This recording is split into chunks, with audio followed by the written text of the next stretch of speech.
I think NCPA in the early days kept going because they knew they had to do something.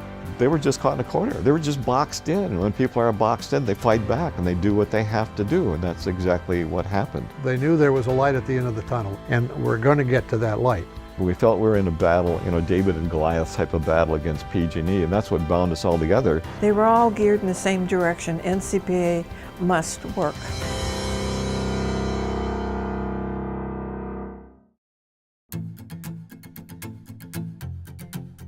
The city of Lodi had just been notified by PG&E of a very large rate increase. They believed this was an attempt to eventually put them out of business.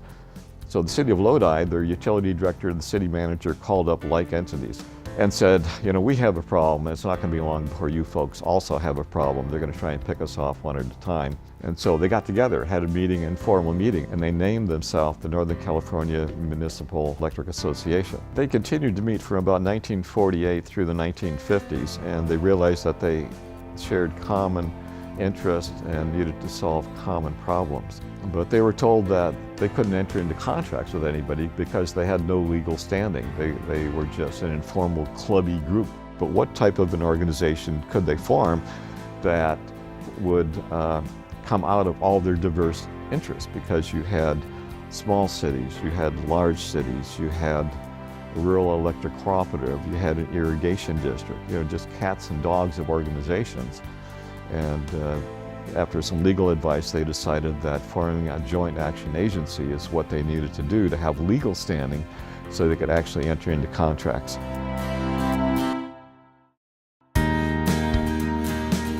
In the early days, you kept thinking you were going nowhere, but you weren't going anywhere.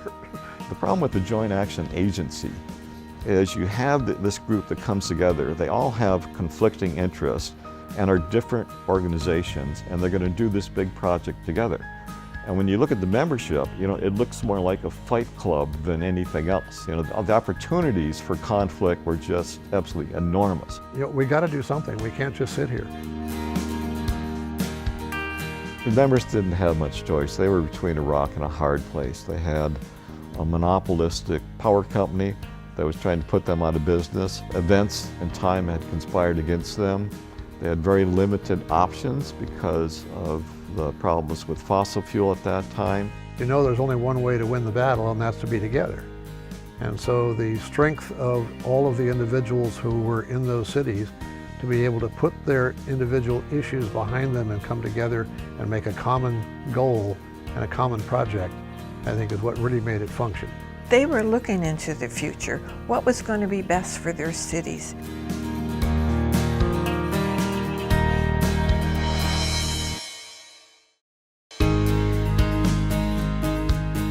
NCPA, through their history of trying to deal with PG&E, was just stopped at every point, every turn in the road. They have a controlled area.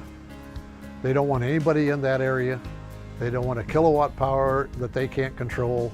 Members finally had enough of that, and they filed this broad action against PG&E for anti-competitive, antitrust practices, and that's what's called the Quad 7. It's a very complicated case because of the involvement of the different entities and the different things that PG&E had done for so many years. Our attorneys, both local and in Washington, D.C., just did a tremendous job to give us the confidence that we would prevail. Every action we took was well thought out, well researched, well discussed, often argued, and when we moved with purpose. Once we had a venue or a vehicle in which we could challenge them, it felt to me like we could make some headway. We now had something that they wanted, and therefore you had something to negotiate with. Everything that PG&E wanted to do, for the most part, would have been ultimately at our demise. We always felt that PG&E looked at all of the local utilities as their competition, not only as competition, but our prices were almost always better than theirs. Our customers love us, and we were nothing but a thorn in their side. So we knew that PG&E was always there to pick us off if they could.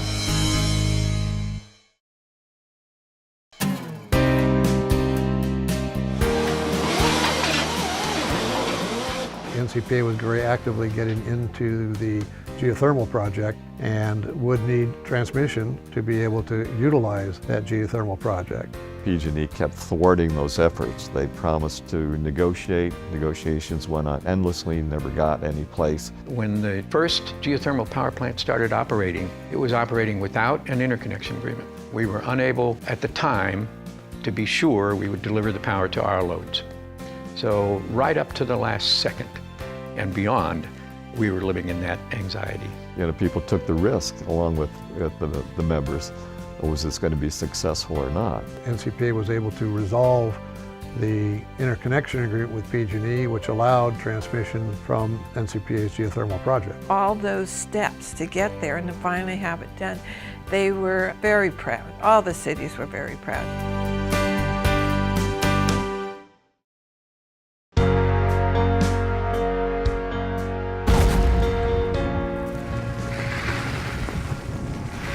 The hydro project was a huge project.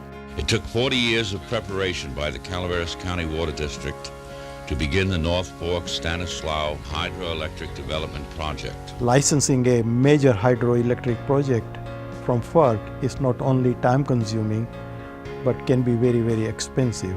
Harry was on top of everything. There was never a question that any of the commissioners asked that Harry didn't have a good answer for. He gave us the comfort that we needed to know that it was being cared for and watched after and driven pretty hard. NCPA, as a result of this project construction, would be impacting PG&E's existing facilities. So what FERC wanted us to do is to negotiate the compensation. PG&E just would not negotiate with us in good faith and just kept on postponing and asking for more and questioning certain aspects of the project, saying it couldn't be done, and just making our life rather difficult. The project was delayed many times by legal and environmental concerns and may never have been built if it were not for a unique agreement. I thought that the right way to do it was to do what we call a turnkey approach.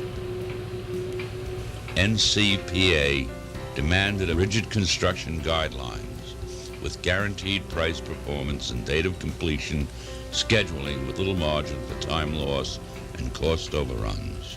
And we had support from the financing community, which was there, Merrill Lynch, Prudential, Swiss Bank and others, and they overwhelmingly supported the concept of the turnkey approach, and that's where the Commission felt comfortable. On behalf of Electrovat Engineering, I wish to thank you, the client, for a beautiful cooperation we experienced here on this project. I brought a little present with me. I wish to hand it over to Harry Modi. If you have in the future any problems you want to have resolved, just ring the bell. Electrovat Engineering will assist you. The project came in under, to the tune of about $85 million, which we're very proud of.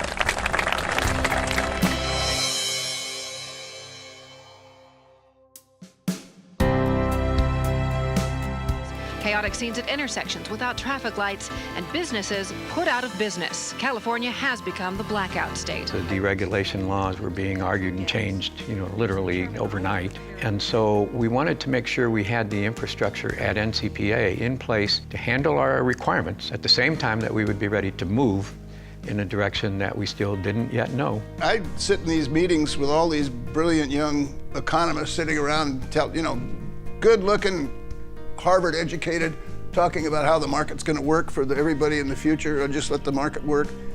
And after a while, I just had enough. I just couldn't hear it anymore. I just said, what about the little old lady on the corner? Her power might be sky high next month. Who's going to care for her? The bill signed by Governor Wilson at the time anticipated prices dropping on the cost and kept a cap on what the utilities could charge to their customers. And it was a source of our long-term brownouts, a source of bankruptcies, part of the source of leading to fraud and Enron. So they were exciting times.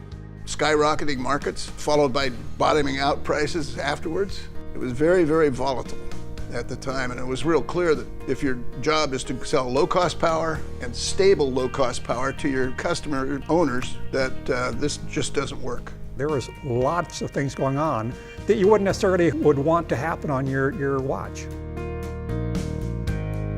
When PG&E was going bankrupt, they were our lifeblood for everything we did. Every electron we got came through their system. Our costs were dictated by their costs. As they went bankrupt and all their contracts were at risk, as they were unable to provide enough electricity for the state, our existence was in severe doubt. I actually had the governor of the state sitting next to me in the Capitol downtown, and he told me that if we don't play ball with him, he's going to take all our cheapest power and then publicly humiliate us in the newspaper. You know, I think the main NCPA strategy for interfacing with our representatives in DC was to use the local representatives like myself as the face of NCPA. Why should Dianne Feinstein care about us? Well, because we are her electorate in Palo Alto and Santa Clara and Hillsburg and other places. You know, they would troop as many of us council members and mayors out to DC as we could stand to go and present our arguments. I remember going during the brownout days and talking to one of our new representatives and explaining to him, why is a brownout bad? I mean, he literally asked, what's so bad about a brownout? And you had to go through, hey, here's this impact on the individuals, hey, here's the impact on hospitals and people with healthcare issues. Here's the impact on somebody doing research.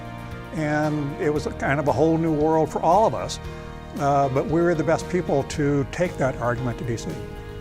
We testified plenty of times and heard it all and were scared by it, but we stuck with stable, low-cost power. We were a going concern and we were becoming leaders.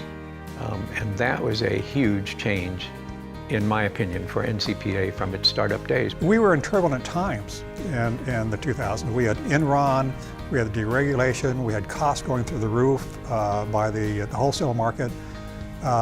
We had contracts that were subject to abrogation with PG&E. We had costs being put on top of us by the state coming in and taking over some roles. And to be nimble enough with all those issues to never seriously stumble. In hindsight, we were blessed to come out so nicely.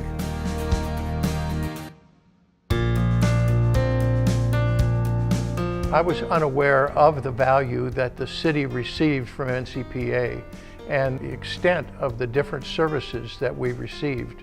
But as I attended more commission meetings, it became clear to me that we were getting an incredible value for our money. Assembly Bill 32, also known as the Global Warming Solutions Act of 2006, was a comprehensive piece of legislation to deal with a reduction of greenhouse gas emissions across the state of California. We had people that were able to step up within our Northern California Power Agency family that really could talk about the legislative platforms that we had and what was of concern to us. We got a special carve-out to reflect the fact that regardless of the level of hydro, we remain carbon-free, and NCPA played a big role in helping us get that carve-out.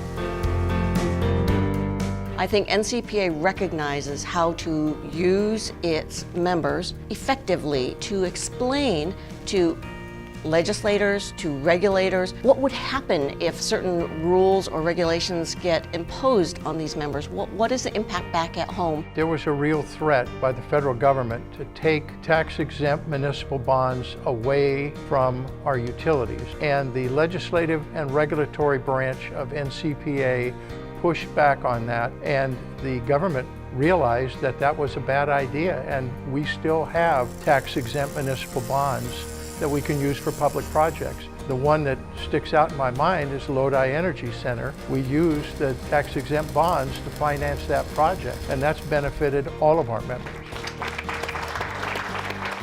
Individually, we have our issues, but collectively, we're much more powerful and persuasive when we lobby for all of our members in a united front.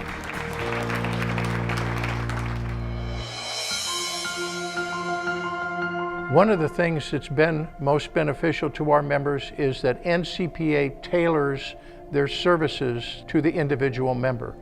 You do not have to participate in every project, and you can make NCPA services fit the needs of your city most efficiently and most affordably. And in my mind, that's a brilliant way to present NCPA services to a potential member. During my time at NCPA, we recruited, selected, and hired 2 great general managers. And as good leaders, they surrounded themselves with excellent staff to accomplish the mission. Jim Pope and Randy Howard have completely different skill sets and styles, but they both accomplished the goal of running a great company. I think that we came out with a great general manager in Randy, and when he came in, we had goals for him, and 2 that I recall were that he was to increase revenues and maintain costs, obviously, for the members, as well as increase membership. Lake Shasta came on board, and so we were proud to bring on that member. NCPA going forward will continue to have a strategic vision of expansion. Our future is more related to how we can support actual delivery to the customers of our members. As of June 1st, 2018, NCPA and 4 other joint power agencies from across the country formed Hometown Connections, and we've brought together a number of programs, including new technology that we're going to be able to offer to all of our members as well as other utilities across the country. And we see a lot of opportunities for growth and bringing efficiency and lower costs to our members. One of the reasons NCPA was originally created was to provide additional expertise in dealing with the unique problems of the utility business. And that's paid off for 50 years. Visionaries got everybody together, got it going, put together what they wanted to accomplish, and then NCPA went out and hired the people who delivered those promises. And I think that's true to this day. The skill level, the capabilities of the NCPA employees are in the highest level in the business.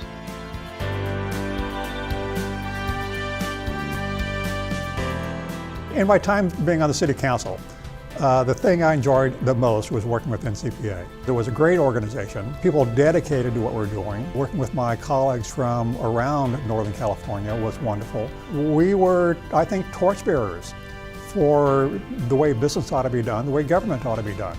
They've done a great job, they continue to do a great job, and kudos to them.